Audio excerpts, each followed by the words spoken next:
The First Blow. The Jarn Dominion had ruled the Orion Arm for 1,000 years. To them, humanity was a backwater species, fragile, noisy, too curious for its own good. When Earth began sending colony ships into sectors the Jarn considered reserved, the punishment was swift and merciless. One by one, human colonies vanished. New Eden burned under orbital firestorms. The envoy to Elector was executed on live broadcast, her final scream translated into 50 alien tongues, paraded as a warning. This is what comes of trespass. Civilian convoys were ambushed, their wreckage left drifting like scattered bones. The galaxy applauded the Dominion's efficiency. The lesson was clear: humanity was to be caged. And so it was. A quarantine line was drawn. Automated fortresses ringed Sol, sealing Earth and her few remaining colonies inside an invisible prison. Trade was forbidden. Communication was cut. Any attempt to breach the line was annihilated.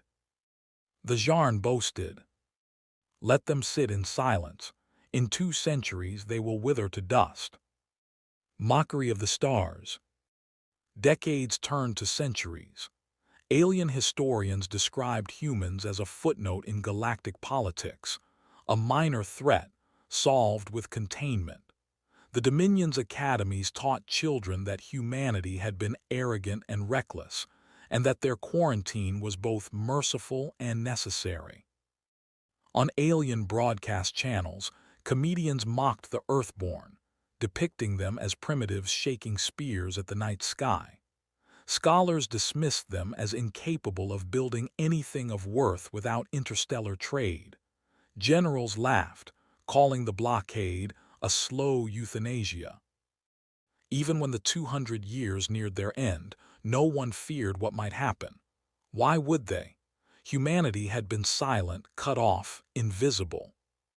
The Dominion prepared a spectacle. They would open the prison walls for one day, send their fleets inside, and broadcast the ruins of a broken Earth to remind every subject species that resistance was hopeless. The galaxy sharpened its laughter.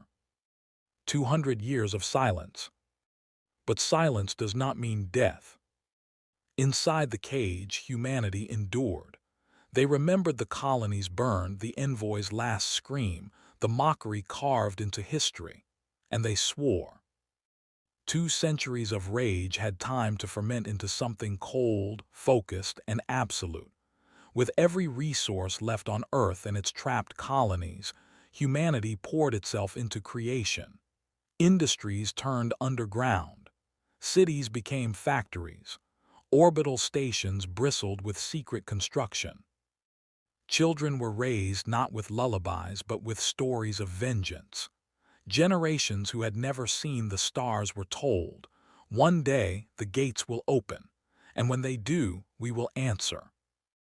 And so they built. They built weapons no alien had conceived.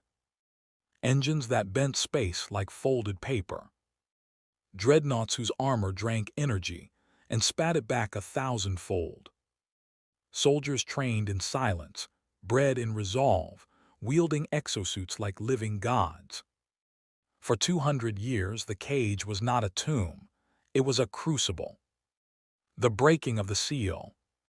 The day came. The Jarn broadcast their announcement. Today, the cage opens. Today, Earth's remnants are erased. Across the galaxy, trillions tuned in to watch what they thought would be a massacre. The quarantine wall flickered and fell. Jarn fleets, bright with banners and arrogant in formation, surged through the breach. They expected no resistance. What they found was silence. No transmissions, no signals, just the empty darkness of Sol. Then the stars went out. At first, the Dominion commanders thought it was a failure in their sensors. Then they realized the truth. Something enormous was moving between them and the light.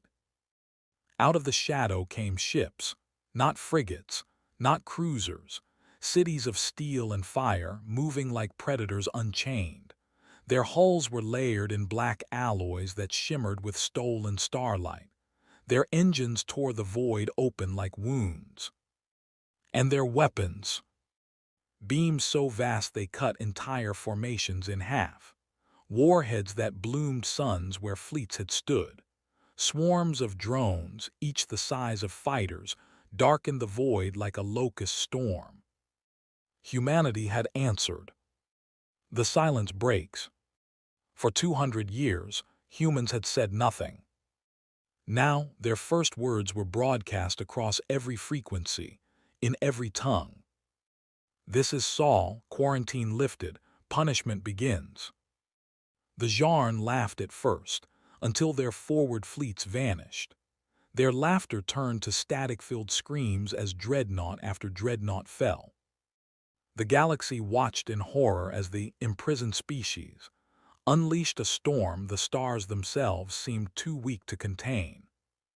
The silence of 2 centuries shattered into the roar of vengeance. The flood of retribution. What followed was not war, it was annihilation. Human fleets poured through the breach, not in dozens but in thousands. Where the Jarn had thought humanity too primitive to sustain interstellar production, they discovered vast armadas, forged in hidden shipyards, waiting like wolves in the dark. Each ship carried weapons that ignored shields, pierced armor, and left only drifting wreckage. Orbital bombardments erased entire Jarn strongholds in seconds, their planets shattering under kinetic strikes the size of mountains. On the ground, human soldiers descended like storms. Clad in exosuits that turned one warrior into an army, they carved through alien legions. Entire fortresses fell in hours. The Dominion's proudest generals were cut down by weapons they could not comprehend. Everywhere, the same whisper followed the carnage. They had 200 years. The collapse of arrogance. The Dominion tried to rally.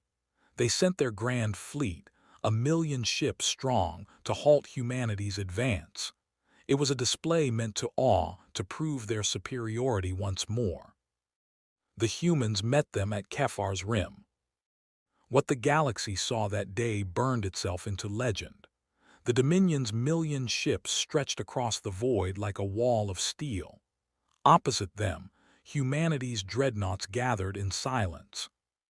Then, with one command, the human fleet advanced. Weapons roared. Entire Jarn formations winked out of existence, their ships carved apart by beams that crossed light minutes in an instant. Human warheads burst like newborn stars, tearing holes in spacetime that consumed entire armadas. When it ended, the Grand Fleet no longer existed. Kephar's rim was a graveyard of twisted metal and drifting corpses, and humanity had lost only a fraction of its force. The galaxy understood then, the cage had not weakened Earth, it had forged a monster. The reckoning of worlds. The Dominion collapsed in months. Planets surrendered before human fleets arrived. Rulers abdicated in terror, offering tribute just to be spared the fate of their neighbors.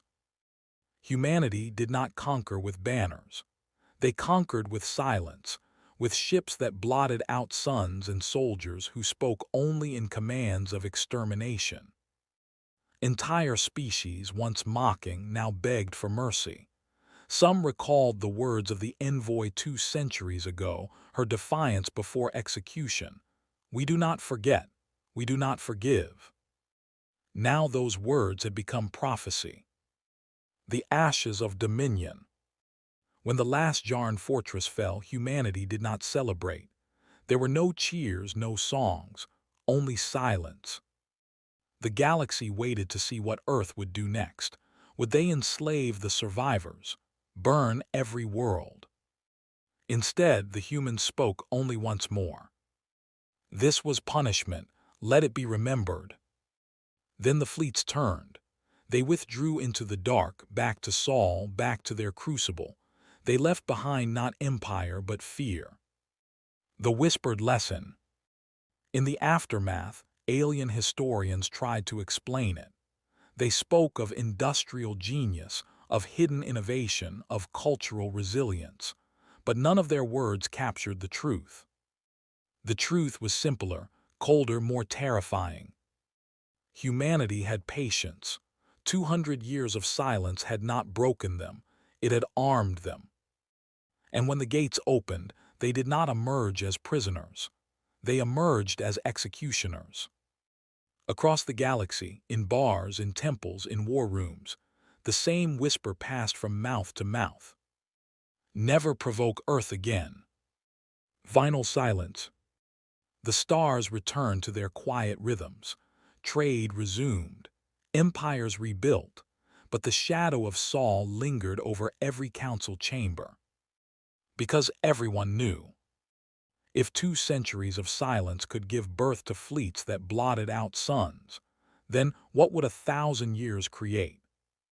The galaxy would never find out, for none dared test Earth again. Humanity had shown them. Patience vast, vengeance infinite. And in the silence that followed, every empire prayed it would stay that way.